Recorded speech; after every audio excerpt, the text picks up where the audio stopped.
Olá pessoal, sejam bem-vindos. Vamos para uma aula de geografia. O tema da nossa aula é a formação dos blocos regionais. Vamos lá? Vamos aqui, pessoal, para o primeiro slide, ok? Ele vai apresentar algumas características do comércio mundial no mundo globalizado. Vale ressaltar que dentro desse processo de economia globalizada, os países, em sua maioria, eles estão interligados economicamente. Com isso eu quero dizer que nessa economia em rede há uma grande troca, intercâmbio comercial de bens e serviços. Como ele coloca aqui no primeiro ponto, o comércio internacional de serviços perfaz atualmente uma parcela considerável do comércio entre países. Então, dificilmente você vai ver um país nesse mundo globalizado que ele vive à mercê, ou seja, ele vive isolado dessa economia globalizada em rede, certo? Então, esse comércio ele é representado por fretes, turismo global, serviços de informática, atividades culturais e desportivas, prestação de serviços a empresas, telemarketing, call center, contabilidade, consultoria, entre outros. Então ele cita aí alguns dos serviços que fazem parte dessa rede de transações econômicas internacionais, ok? Vamos ver aqui outro ponto em destaque. Para inserir-se no mercado global, os países abdicam a possibilidade de efetuar uma política nacional, tanto econômica quanto social. Ora, Arlis, o que é que ele quer dizer exatamente com essa citação aí? Eu posso aqui explicar com uma frase. Não existem fronteiras econômicas ou políticas nesse mundo globalizado. Com isso eu quero dizer que muitas vezes esses países, tá? A maioria desses países que são inseridos nesse mercado global, eles abrem mão de uma política social ou econômica autônoma para se adequar à economia internacional. Então, nesse processo vale de tudo, né, pessoal? Flexibilização de leis, tá? Que favoreçam com que empresas multinacionais elas se interessem em investir, né, no seu país. Então, não seria nesse caso inadequado dizer que a economia, certo? Ela interfere no que diz respeito à autonomia política desses países. Ok, pessoal? Eu vou aqui citar um exemplo bastante interessante, a questão da Fórmula 1, né? Essa categoria automobilística, quando ela realiza os grandes prêmios, né? No Brasil, por exemplo, as leis, tá? No que diz respeito ao Brasil, as leis elas não permitem a propaganda de cigarros. E grandes empresas mundiais de cigarros, elas patrocinam a Fórmula 1, seja nos carros, tá? Onde você vê algumas marcas de cigarros bem conhecidas, ou no autódromo você vê bastante placas de propagandas. Então, nesse período, tá, que a Fórmula 1 vem ao Brasil, o governo tem que alterar ou suspender essas leis, tá? Caso contrário, o Brasil deixa de receber esse grande prêmio. Com isso, deixa de movimentar vultuosas quantias econômicas, tá? Ok? Então, esse é um exemplo bastante claro de como esse mercado global ele interfere na autonomia política dos países, tá? Que tem que se adequar para poder integrar esse mundo globalizado, ok? No que diz respeito à economia. Vamos falar aqui de um órgão muito importante dentro dessas relações econômicas globais, que é a OMC, que é a Organização Mundial do Comércio.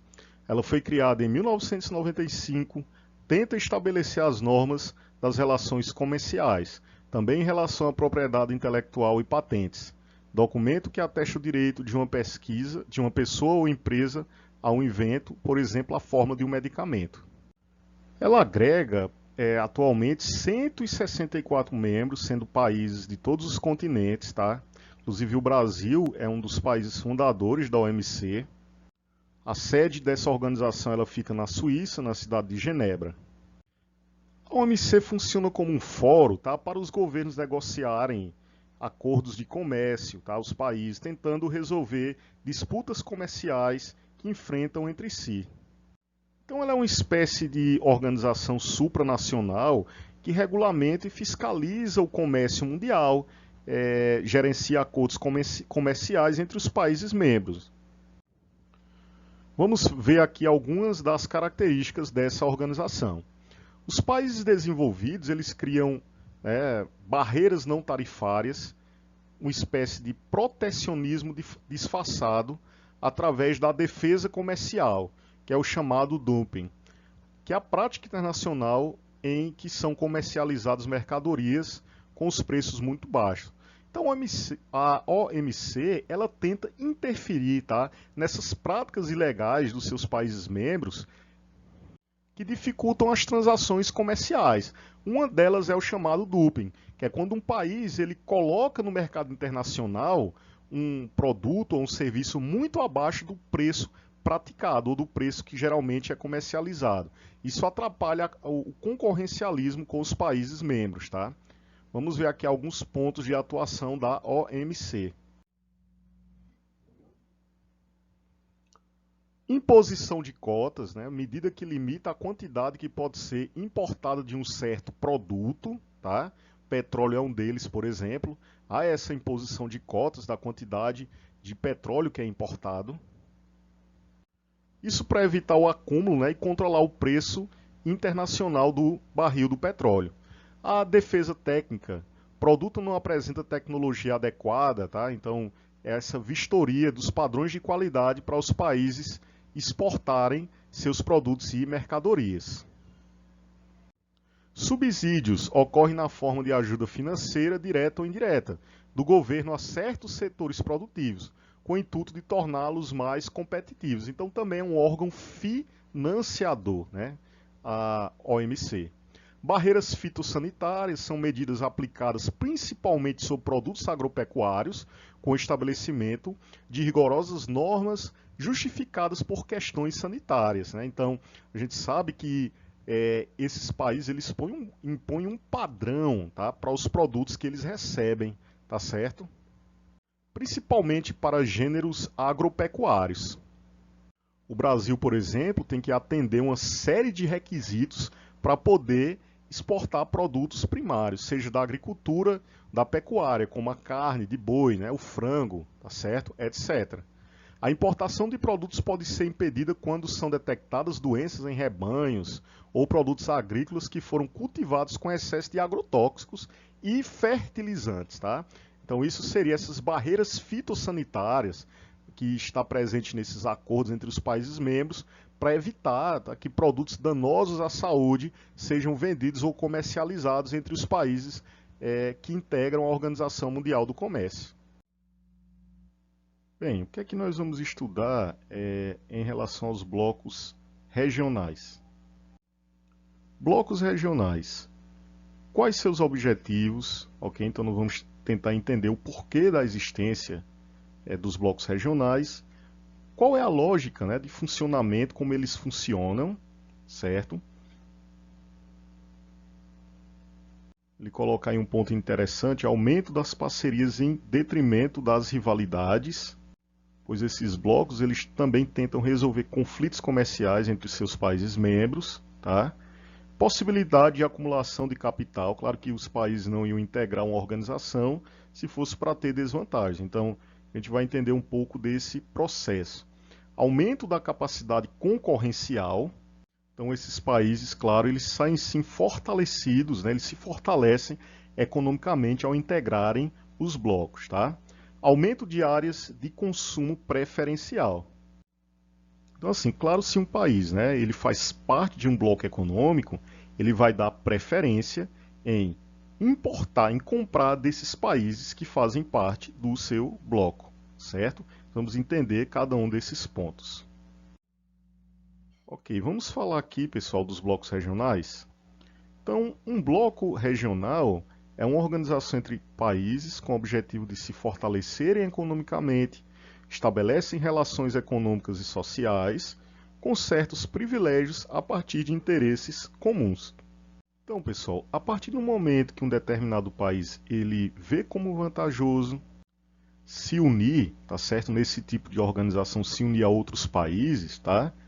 Eles formam esses chamados blocos econômicos.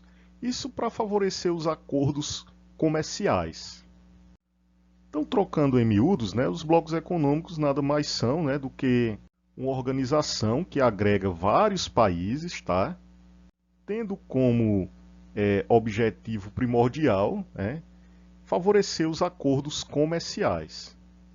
Essa regionalização da economia ganhou força no mundo todo a partir da década de 90, e hoje grupos economicamente fortes dominam o cenário internacional.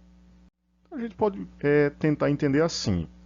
Um país isolado economicamente ele perderia força, então ele se une a outros, tá?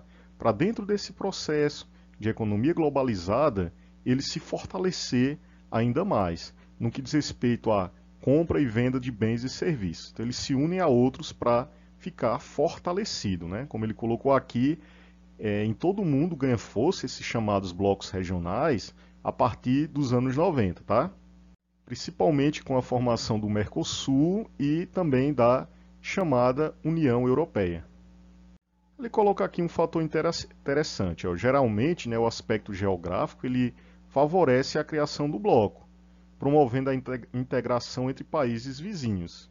Então, esses blocos econômicos, né, eles são formados muitas vezes entre países que são próximos geograficamente uns dos outros, tá? Por exemplo, o Mercosul ele é formado por países que estão localizados na parte sul do continente americano. Já o NAFTA ele agrega os países da parte norte do continente americano, México, Canadá, Estados Unidos, ok?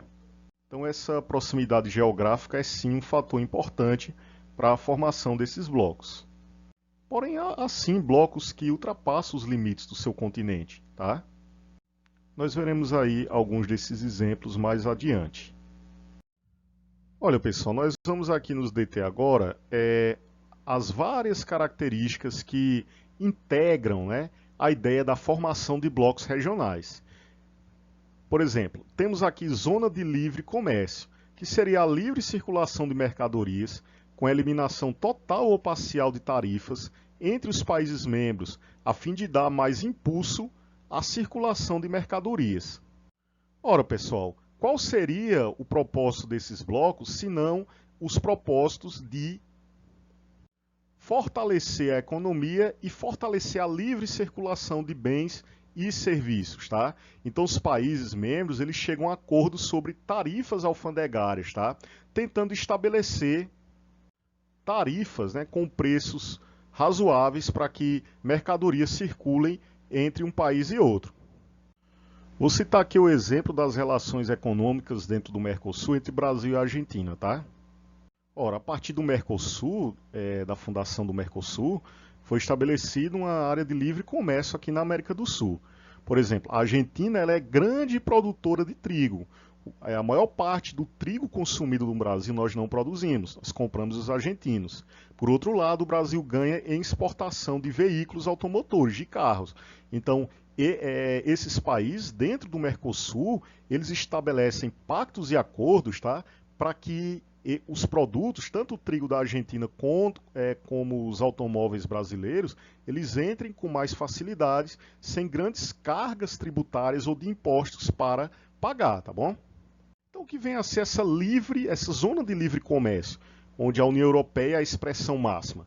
Mercadorias circulam entre os países, tá, que fazem parte de blocos, pagando impostos, tá, bem baixos. Isso facilita a competitividade econômica. Essa união aduaneira é muito interessante, porque além de reduzir as tarifas sobre os produtos, tá, os países membros estabelecem uma tarifa externa comum sobre os produtos importados de países que não fazem parte do bloco. Exemplo, o Mercosul, né? Ou seja, para importar, para comprar de outros países, certo? Por exemplo, os países da América do Sul que fazem parte do bloco, tá? As tarifas alfandegárias para comprar, por exemplo, dos Estados Unidos, da China, etc., elas são tarifas em comum. Isso quer dizer que elas são iguais, tá? Ou bem próximas. Então é isso que caracteriza a chamada união aduaneira, tá? Outro ponto interessante aí é a criação de mercados comuns, seria a livre circulação de pessoas, mercadorias, serviços e capital, tá? Está inserido as características das três etapas anteriores, certo? Mas a livre circulação de serviços, capitais e pessoas. Por exemplo, aqui na América do Sul, quem aí se interessar em viajar para Argentina, Paraguai, Chile, etc., você não precisa ter um passaporte, tá certo? Entre os países da América do Sul existe, tá, esse acordo, principalmente com respeito aos países que compõem o Mercosul, tá?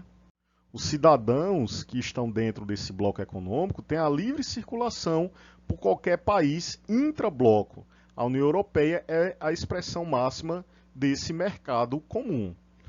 A União Econômica e Monetária é quando os países de um mesmo bloco adotam uma moeda em comum. Opa, professor, já estou lembrando aí do euro, né? Exatamente. O euro, essa expressão máxima dos blocos econômicos da União Monetária. Então, administrada por um banco central único e utilizada pela população como um todo. Exemplo, na União Europeia, em que a maioria dos países membros utiliza o euro como moeda, tá certo?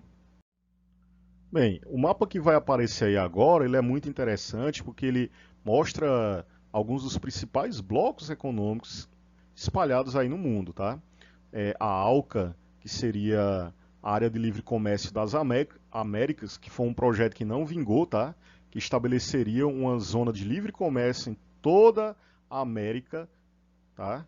Isso juntando a América do Sul, a América Central e a América do Norte.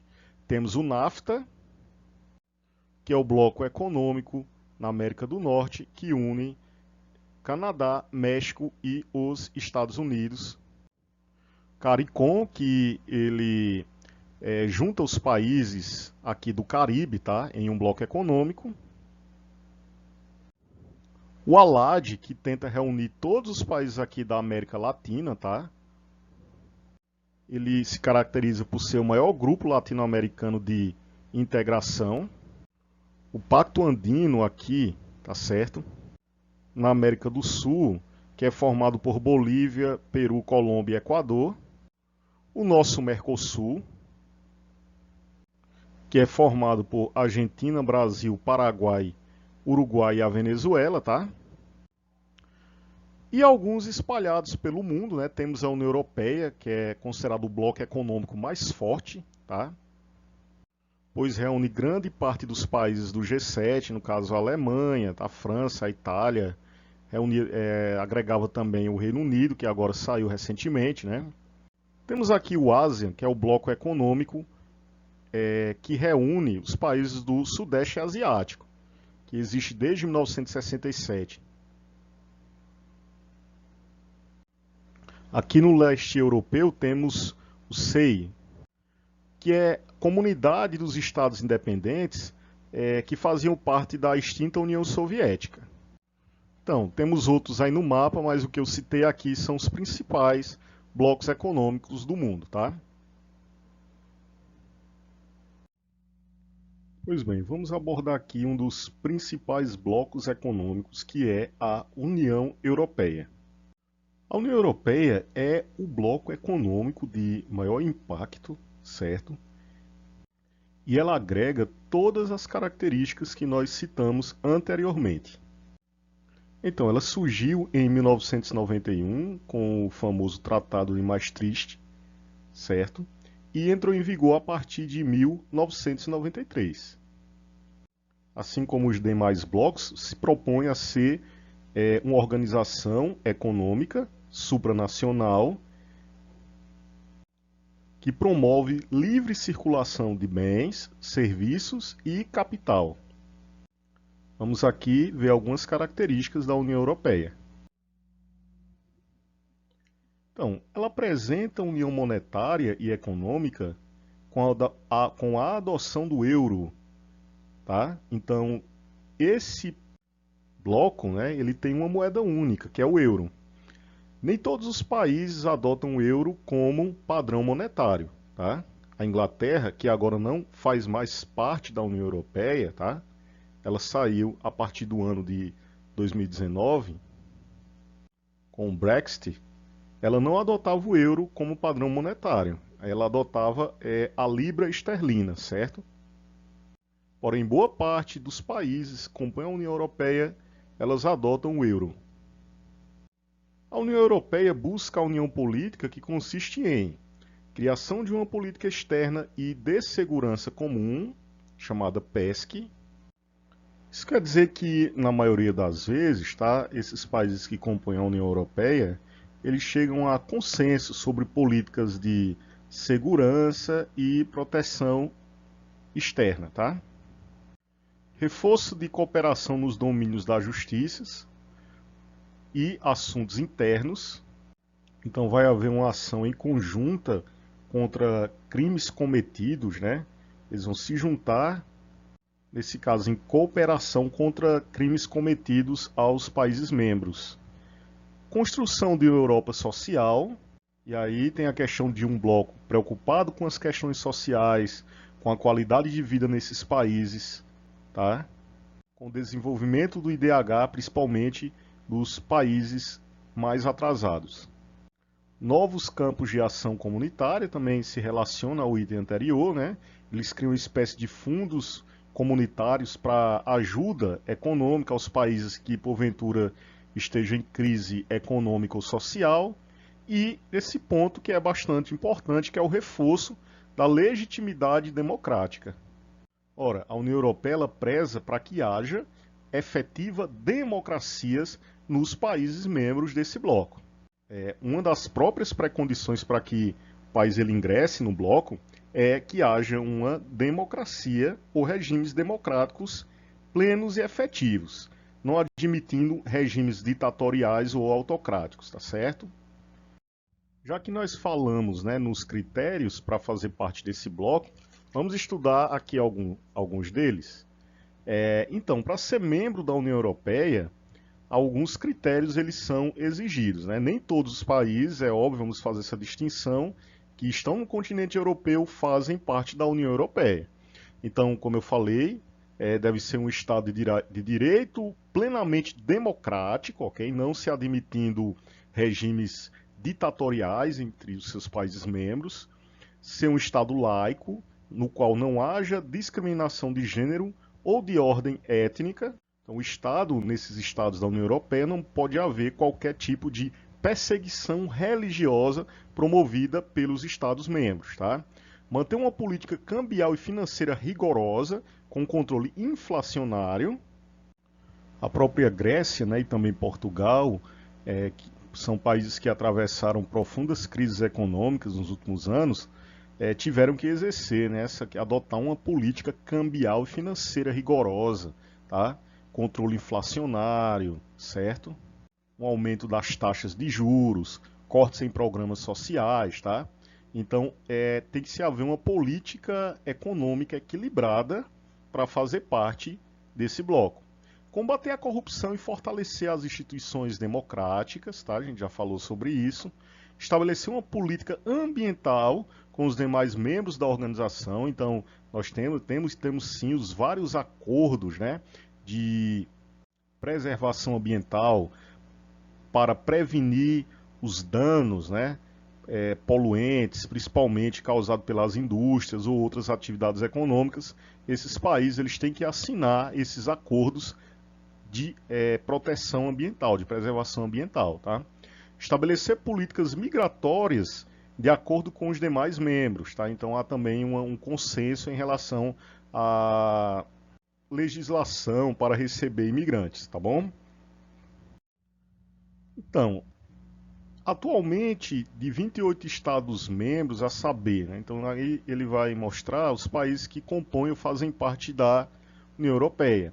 Alemanha, Áustria, Bélgica, Bulgária, Chipre, né? Dinamarca, o Reino Unido está aí, mas atualmente ele já saiu, tá bom?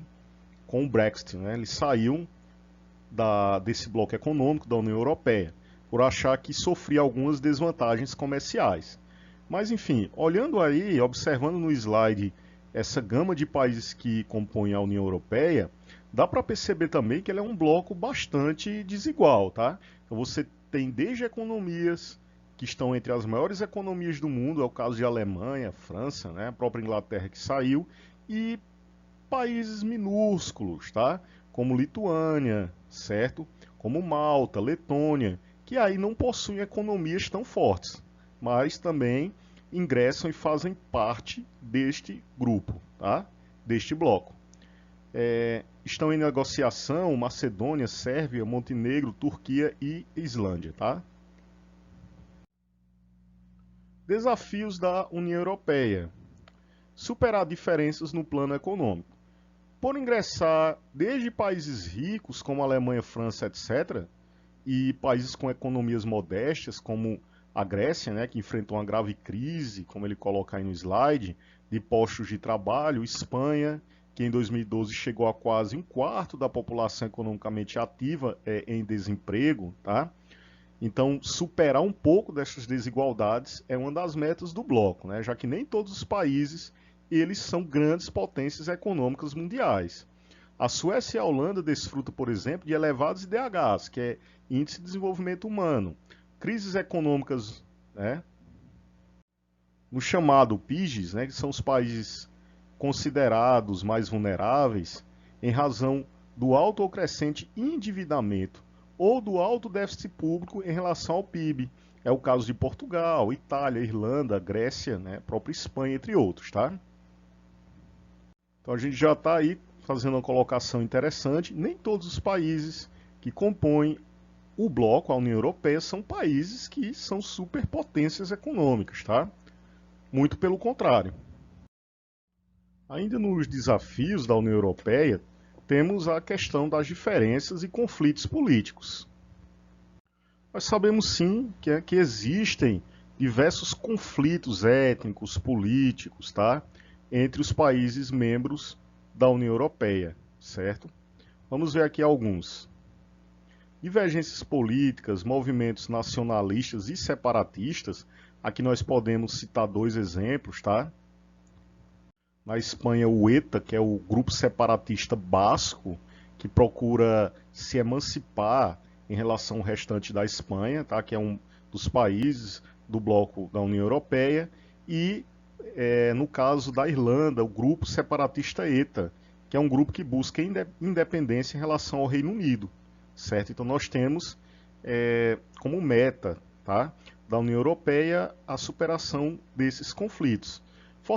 Fortalecimento de partidos radicais e xenófobos de extrema direita coloca em risco a estabilidade de alguns países, né, podendo afetar a integração do bloco. Então, a União Europeia, ela nunca foi uma unanimidade, tá certo? A própria Inglaterra, quando optou pelo Brexit, que é a saída, né, do bloco, tinha uma boa parte da população era a favor da permanência do Reino Unido, né, na União Europeia, e outra parte era radicalmente contra. Então, de certa maneira, esses projetos nacionalistas entre vários países da Europa, tá, eles nunca desapareceram por completo. Então, se a União Europeia busca mediar muitos desses conflitos, tá, alguns grupos radicais com ideias nacionalistas são radicalmente contra esses acordos e esses entendimentos entre os países europeus. Incertezas para a efetivação da Constituição Europeia. Essa Constituição ela foi aprovada em 18 de julho de 2003, tá? É uma espécie de aprimoramento legal jurídico dessa multilateralidade, certo? Então faremos aqui para concluir esse bloco uma pequena síntese, certo? Então, quais são os objetivos da União Europeia? Nós vimos aí durante os slides. Então, a livre circulação de bens, pessoas, serviços e capitais Então, para que você circule entre os países da União Europeia, os países membros, você nem precisa ter, caso você seja cidadão de um dos países que integram o bloco, você nem precisa de passaporte. Mesmo até porque a Europa é muito pequenininha, né? Você pega um metrô, tá? E vai de Paris até a Alemanha, né? E vice-versa. Então, impostos sobre produtos, serviços, tá? Eles são bastante facilitados entre os países membros do bloco. Promover a coesão e a solidariedade, tá? A resolução dos conflitos políticos, sociais através de negociações. Isso é muito importante, né, pessoal? Promover o progresso científico e técnico. Então, esses países muitas vezes cooperam em relação ao desenvolvimento de pesquisas científicas, ao desenvolvimento e criação de medicamentos, tá? De, de nanotecnologia para as indústrias de ponta, né? E etc. Promover um desenvolvimento econômico e social equilibrado, tá? Buscando, como foi falado aí nos slides anteriores, reduzir as desigualdades econômicas e sociais entre os países membros, luta contra a exclusão e a discriminação e promoção da justiça e proteção social. Questão da garantia dos direitos humanos, que é uma bandeira bastante levantada aí pelo bloco. Promoção da paz, dos seus valores e do bem-estar da população. Então, espero que você esteja compreendendo aí as características desse bloco econômico, que é o bloco econômico mais forte do mundo, tá?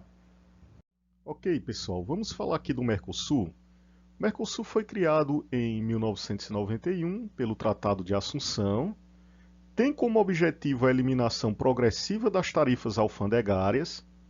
Isso quer dizer o quê? Esse bloco, em sua política, ele tenta fazer com que, através de acordos comerciais, os países diminuam a quantidade de impostos cobrados por mercadorias de países estrangeiros, no caso, aqueles países que pertencem ao bloco, tá? A fim de dinamizar a economia regional, movimentando entre si mercadorias, bens e serviços, capitais e força de trabalho. Então, ele procura dinamizar essas trocas comerciais entre os países que fazem parte do bloco. Tá?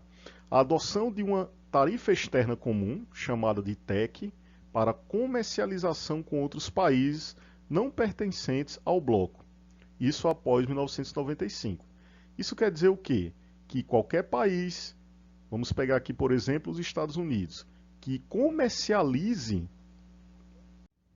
com os países que integram o Mercosul, ele vai ter tarifas comerciais com o valor único. Isso tem como objetivo não colocar em desvantagens no que diz respeito à exportação de bens e serviços, tá? Os países que fazem parte do bloco. Prevê livre circulação de bens, serviços e fatores produtivos. Então, procura ao máximo flexibilizar essa circulação de bens, tá? De pessoas, de produtos. Isso em vista a um maior desenvolvimento econômico, tá? Pois bem, em relação ao Mercosul, vamos aqui ver os países membros, tá? Brasil, Paraguai, Uruguai, Argentina e Venezuela, admitida em 2012. Tem os países associados, tá? Bolívia, Chile, Peru, Equador e Colômbia. Mas, Alisson, por que esses aí são considerados países associados?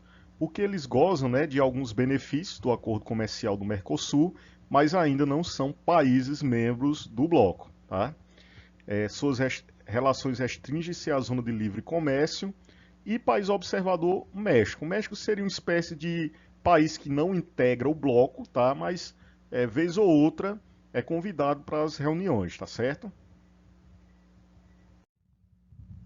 Mais um bloco aqui, já esse bloco ele tem seus países integrantes localizados todos na América do Norte. Ele é o chamado NAFTA, um acordo de livre comércio da América do Norte, certo? Quais são os países que compõem o NAFTA? Estados Unidos, Canadá e México, tá? A meta, o objetivo desse bloco, é eliminar barreiras alfandegárias, ou seja, permitir a livre transição de mercadorias, eliminando assim o protecionismo dos seus respectivos países membros, tá?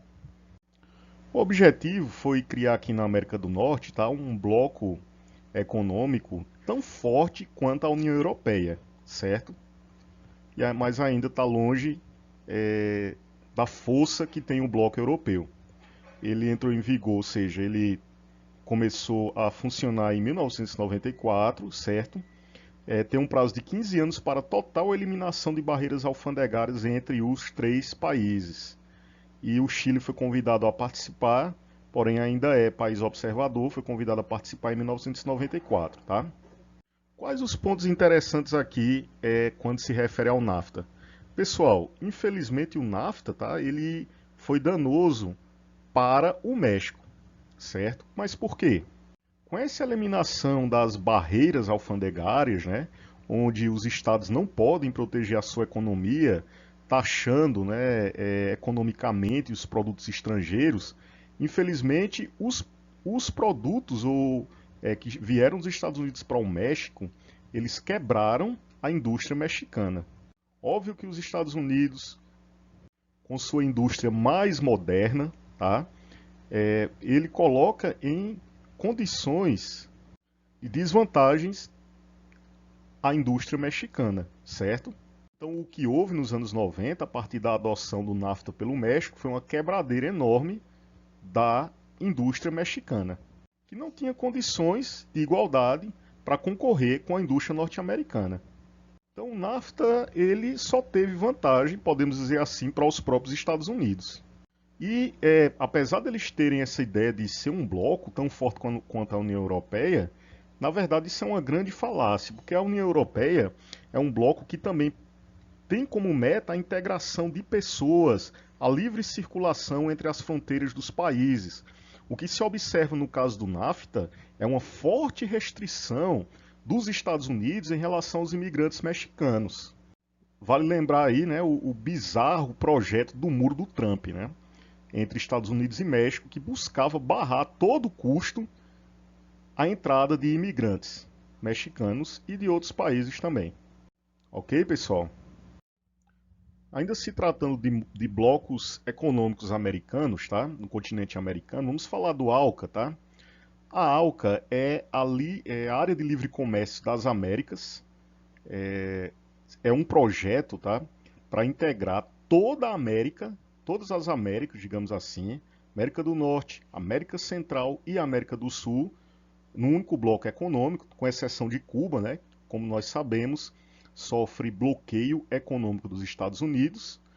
O projeto foi lançado durante a Cúpula das Américas em Miami, em 1994, representando o mais ambicioso acordo econômico da história mundial. Então, os Estados Unidos, tá? Ele visava criar um bloco nos moldes do NAFTA, tá?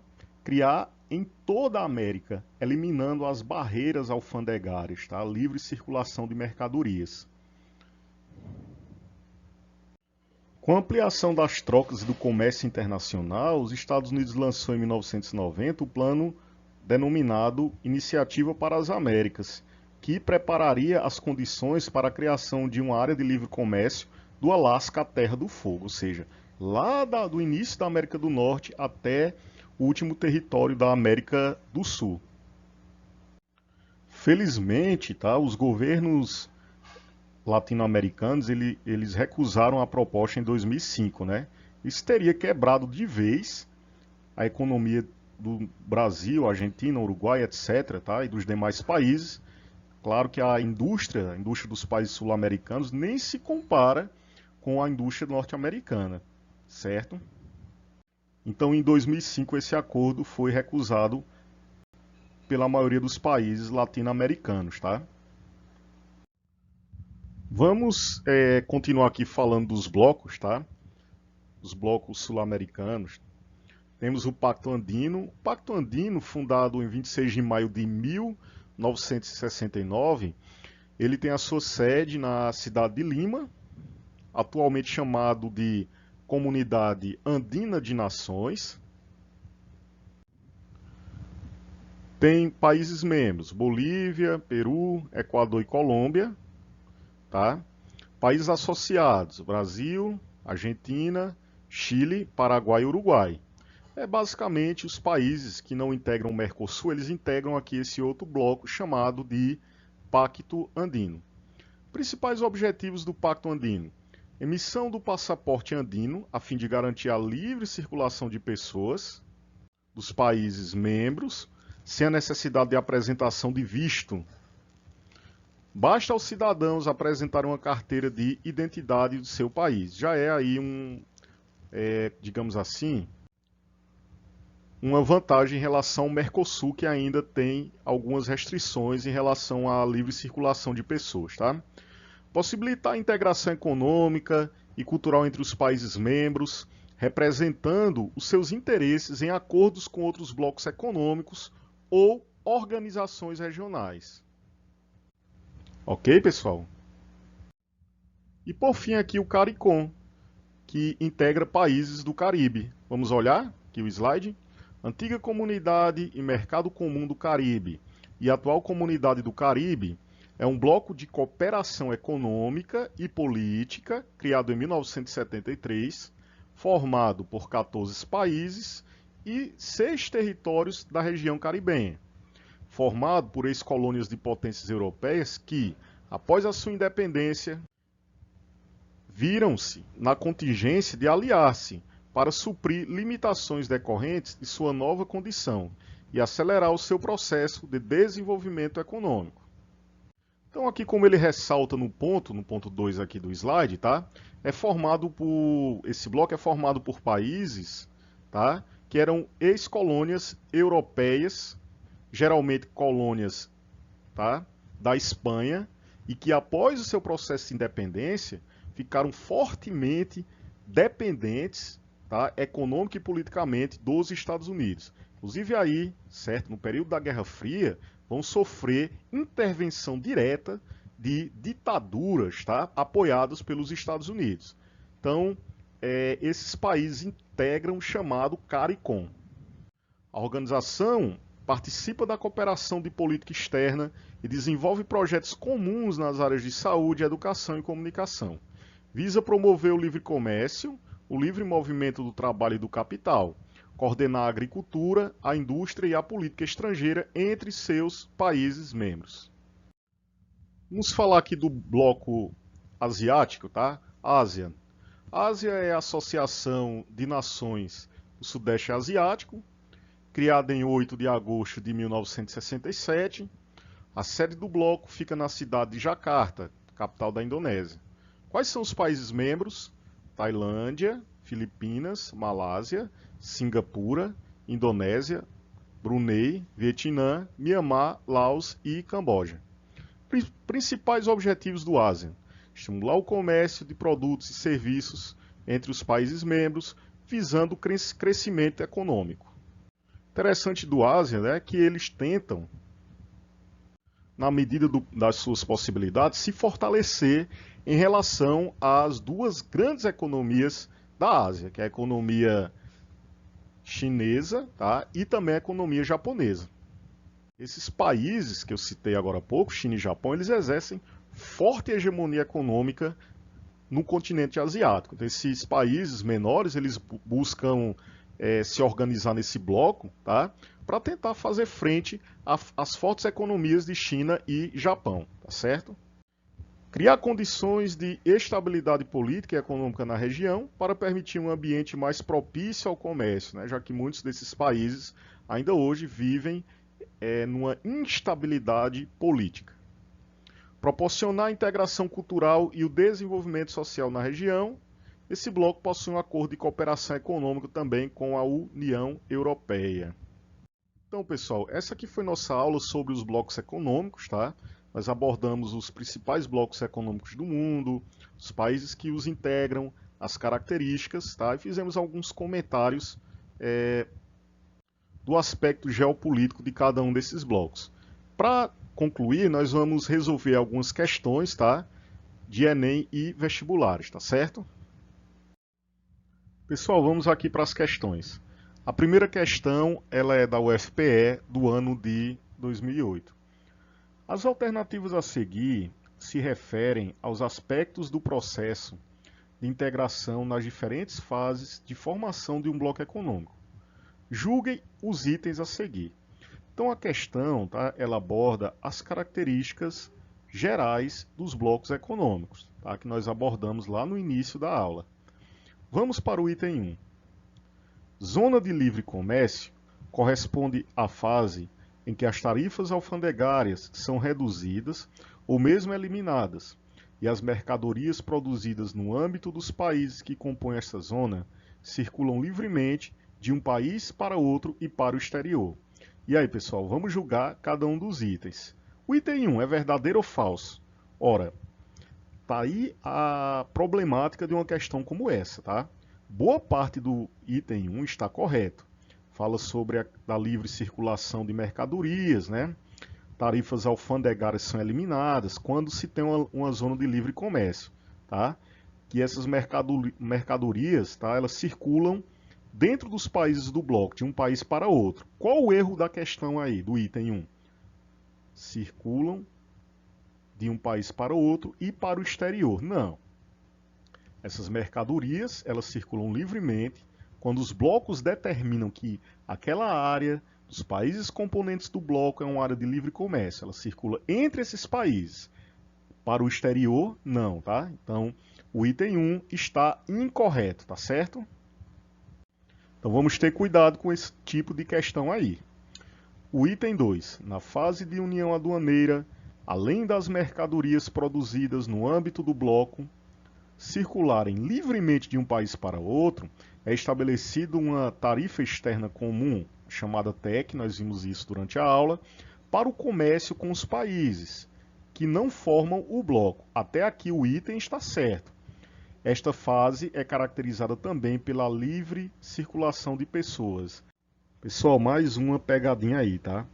Até a parte que fala que a união aduaneira permite a circulação de mercadorias no âmbito de um bloco, tudo ok, tá? Estabelece uma tarifa externa comum para países, né, para o comércio com países do exterior que não formam um bloco, ok. Onde é que está o erro aí da questão, hein? Desafio vocês a encontrar. Quem falou que essa última parte, ó, essa fase é caracterizada também pela livre circulação de pessoas? Não, não, não, tá?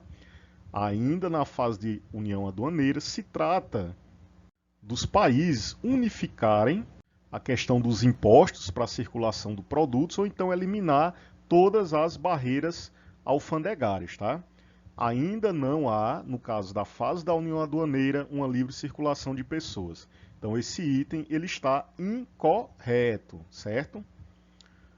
No mercado comum, vamos para o item 3. No mercado comum, além do livre comércio de mercadorias entre os países membros do bloco e da existência de uma TEC para o comércio, TEC, né, que significa tarifa externa comum, para o comércio com países de fora do bloco, ocorre a existência no bloco de livre circulação de pessoas, de serviços e de capitais. Aí sim, pessoal, no caso do mercado comum, tá?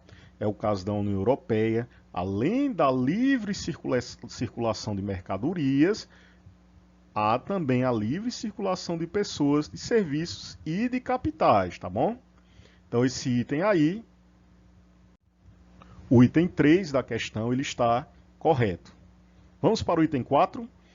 Na fase da união monetária, o bloco tem características da fase de mercado comum, somando-se a estas uma unificação institucional do controle do fluxo monetário. É estabelecida uma moeda única. Opa, quando se fala em moeda única, se lembra do euro. É um bloco que possui união monetária entre a maior parte dos países que compõem esse bloco. Então esse item está correto, item 4 está correto, tá bom? Mas o item aí correto. Por último aqui o item 5. A união política representa a fase em que o bloco, além de apresentar definições legais de união monetária, tem unificado as políticas de relações internacionais, defesa, segurança interna e externa. Ok, quando se fala em União Europeia, que é o bloco econômico mais aprimorado, tá? Todas essas características aí, a questão da união política, tá? Ela bem representada na União Europeia. Então, mais um item aí que está correto, certo? Então, pelo que nós vimos aí na questão, as alternativas corretas são 3, 4 e 5. É isso? Então, assinale. Se as alternativas 1 e 2 estiverem corretas, nós vimos que não.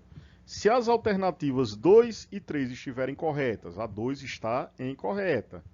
Se as afirmativas 1 e 4 estiverem certas, nós vimos no texto da questão que a 1 está incorreta. Se as afirmativas 3, 4 e 5 estiverem certas. Opa, é isso mesmo, né, Arlisson? 3, 4 e 5 conforme visto na questão. Se as afirmativas 1, 2 e 4 estiverem certas, a 1 e 2 estão incorretas. Então, nesse caso, a alternativa aí, tá, seria a letra D. Ok, pessoal? Vamos aqui para a segunda questão. Essa questão é da Universidade de Brasília. O desenvolvimento regional tradicionalmente refere-se à questão de trocas interregionais, que constitui o fundamento da especialização local. Atualmente, a geografia regional enfoca as diferentes fases do processo de produção, que se realizam no espaço de forma diferenciada, de acordo com as características da nova divisão espacial e internacional do trabalho, introduzida pela empresa multinacional. Pessoal, para responder, tá, seja Enem, seja questões de vestibular, é fundamental interpretar, não é só ler, tá? Tem que interpretar e compreender o enunciado da questão, tá? Então aí ele se refere no enunciado, tá? Se a gente for interpretar, a característica do mundo de economia globalizada, em que as produções regionais, ou seja, aquilo que os países produzem em suas economias locais, tá, estão interligadas à economia mundial. Tá? O que ele aborda quando ele diz, né, que essas produções e trocas se realizam no processo de forma diferenciada, aí no enunciado, tá? De acordo com as características da nova divisão espacial internacional do trabalho, introduzida pela empresa multinacional. Então, hoje em dia, a organização da produção, tá, ela está antenada com a economia global, seja no que diz respeito à demanda, aquilo que se tem produzir, aquilo que se tem que produzir, tá? Seja em relação à forma de trabalho adotado. Então, as empresas dos seus respectivos países, elas não estão isoladas, elas estão atreladas a essa nova divisão internacional de produção e de trabalho, tá? Então, o que é que ele coloca aí? Em relação ao desenvolvimento dessa nova regionalização, que nós vimos as características aí logo acima, julgue os itens a seguir. Item 1. A globalização coloca em evidência a questão geográfica dos lugares e das identidades locais. As nações estão interligadas em um sistema mundial em que cada cultura pode expressar-se e interagir com outras. Por isso, a globalização não está limitada apenas à transnacionalização dos sistemas econômicos e financeiros. Ora, esse item 1 é verdadeiro, pessoal. Por quê? A globalização econômica não integra, ou seja, não juntam somente processos produtivos e não só se refere à circulação de mercadorias, mas isso também faz com que a livre circulação de pessoas, ideias, tá, favoreça esse intercâmbio cultural, tá bom? Então esse item 1 é verdadeiro. Vamos para o item 2. Tendo como suporte a economia americana, o NAFTA, que é um dos blocos que nós estudamos, não é isso? O bloco da América do Norte, que é formado por Estados Unidos, Canadá e México, Então ele está se referindo ao NAFTA nesse item aí, tá? Cujo objetivo é o desenvolvimento de programas de ajuda social, combate às desigualdades econômicas. Constitui-se como um bloco de economia diversificada, que apresenta grandes desníveis econômicos e sociais entre os países membros. Quando o enunciado fica muito grande, a gente vai ter que desmembrar ele, tá? E interpretar. Quando, no caso, não é enunciado o item, né, da alternativa, ele é muito grande, a gente vai desmembrando e compreendendo por partes, tá? Então, veja só, tendo como suporte a economia americana, o NAFTA, cujo objetivo é o desenvolvimento de programas de ajuda social e combate às desigualdades econômicas, não. E essa parte aí do item está incorreto, tá? O objetivo principal do NAFTA é tão somente a eliminação de barreiras e tarifas alfandegárias que dificultariam, né, ou estavam dificultando até antes do bloco, da existência do bloco, dificultariam a circulação de mercadorias, tá? Então os Estados Unidos ele quer livre acesso das mercadorias sem a cobrança de grandes impostos ao Canadá e ao México. Então o objetivo não é um programa de ajuda social e combate às desigualdades, muito pelo contrário.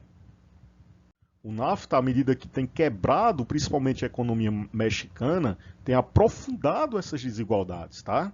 Então o item 2 está incorreto. Vamos para o item 3.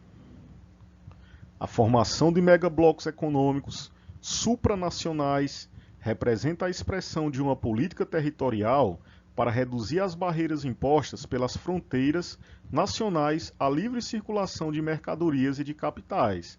Esse é, sim, um dos principais objetivos dos blocos econômicos, né? Reduzir as barreiras impostas pelas fronteiras nacionais para favorecer a livre circulação de mercadorias e capitais. Então, o item 3 está correto. Item 4. A circulação financeira no mundo ligado em rede proporciona a estabilidade econômica e política dos países dependentes dos financiamentos de curto prazo, porque as aplicações, por sua vez, também são transmitidas via rede, permitindo maior rapidez nos investimentos.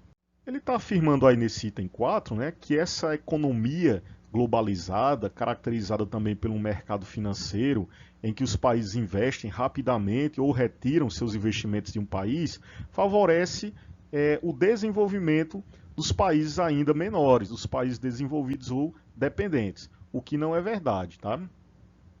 Esses países eles ficam refém dessa economia globalizada, do mercado financeiro. Muitas vezes, como nós falamos, tomam decisões políticas baseadas na pressão que esse mercado financeiro exerce e se tornam cada vez mais dependentes. Tendo em vista que se uma grande empresa multinacional ou conglomerado financeiro retira seus investimentos de um determinado país, quando esse não se torna mais interessante do ponto de vista do investimento econômico, da noite para o dia ele vai quebrar. Tá bom? Então esse item 4 está incorreto. O que ele diz aí? Marque as sentenças corretas e dê como resposta a soma das alternativas. Então aqui, como o item 1 e o item 3 estão corretos, a soma das alternativas seria 4, tá? Ok, pessoal? Bem, espero que vocês tenham gostado da aula, tá? Em breve faremos aí atividades e exercícios em cima dessa aula, desse tema, tá? E até a próxima.